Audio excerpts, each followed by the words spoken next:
Hello everyone. तो आज हम चलेंगे काफ़ी साल पहले एक इंटरेस्टिंग जर्नी पर, और वो जर्नी है द डिस्कवरी ऑफ एटम। तो जो कहानी शुरू होती है ना, वो 400 बीसी से पहले की है। तो कहानी जो शुरू होती है वो 400 बीसी से शुरू होती है।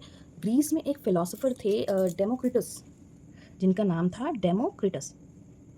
तो जो डेमोक्रिटस थे ना, वो एक मतलब उनके दिमाग में एक सिंपल सा क्वेश्चन आया कि अगर किसी चीज़ को हम बार बार तोड़ते जाएं, अगर हम किसी भी चीज़ को बार बार तोड़ते जाएं तो क्या होगा। मीन्स तो उन्हें ये समझ में आया कि एक स्टेज ऐसा आएगा कि वो इतने छोटे छोटे पार्टिकल्स में बढ़ जाएगा कि जो लास्ट पार्टिकल होगा ना, उसका जो लास्ट स्टेज जिसे हम कहते हैं, वो अनब्रेकेबल होगा। मीन्स फिर हम उसे और नहीं तोड़ पाएंगे। तो इस चीज़ को ना उन्होंने कहा कि ये ना एक ऐसा पार्ट है जो डिवाइड नहीं हो सकता, जिसको हम तोड़ नहीं सकते। तो उन्होंने ना उसको नाम दिया atoms. Atoms, do you know what is atoms? Atoms का मतलब होता है ना इनडिविजिबल। इनडिविजिबल, इनडिविजिबल मीन्स क्या हुआ? ऐसी चीज़ जिसे डिवाइड नहीं किया जा सकता, है ना। मगर उनके पास ना क्या हुआ कि अपनी बात प्रूफ करने का ना कोई भी तरीका नहीं था, कोई साइंटिफिक एक्सपेरिमेंट नहीं था, या ऐसा ऐसा कोई बेस भी नहीं था उनके पास जिसके थ्रू वो अपनी बात को प्रूफ कर सकें और लोगों को समझा सकें। तो ऐसे ही बहुत टाइम बीतता गया।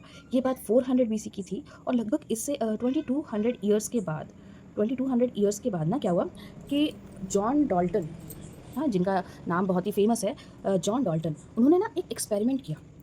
उस एक्सपेरिमेंट को उन्होंने दिया 1808 में, है ना, जिसका नाम था एटॉमिक थ्योरी। उन्होंने उसको एटॉमिक थ्योरी के नाम से पेश किया।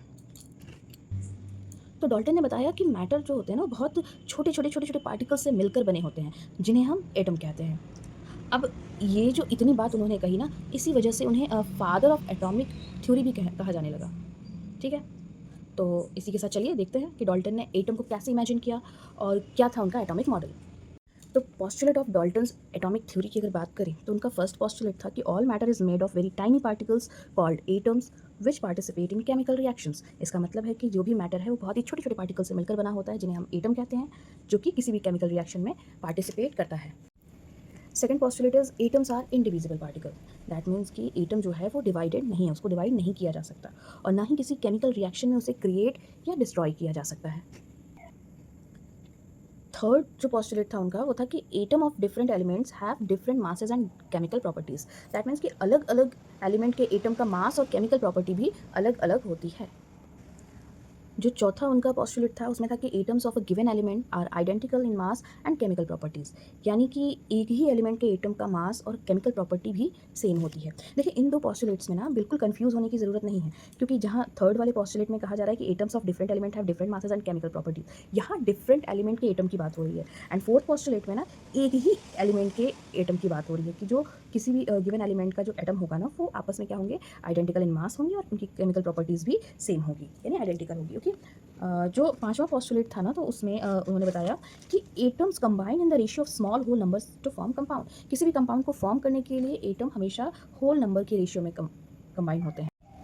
The last postulate is the relative number and kinds of atoms are constant in a given compound. इसका मतलब है कि किसी भी कंपाउंड में एटम का जो टाइप है और उनका जो रेशियो है वो हमेशा फिक्स होता है।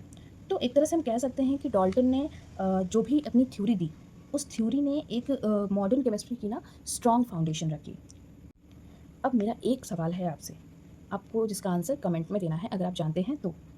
डॉल्टन की एटॉमिक थ्योरी किन दो लॉज पर डिपेंड करती है, या हम ये कह सकते हैं कि डॉल्टन की एटॉमिक थ्योरी किन दो लॉज को एक्सप्लेन करती है। मिलते हैं नेक्स्ट वीडियो में।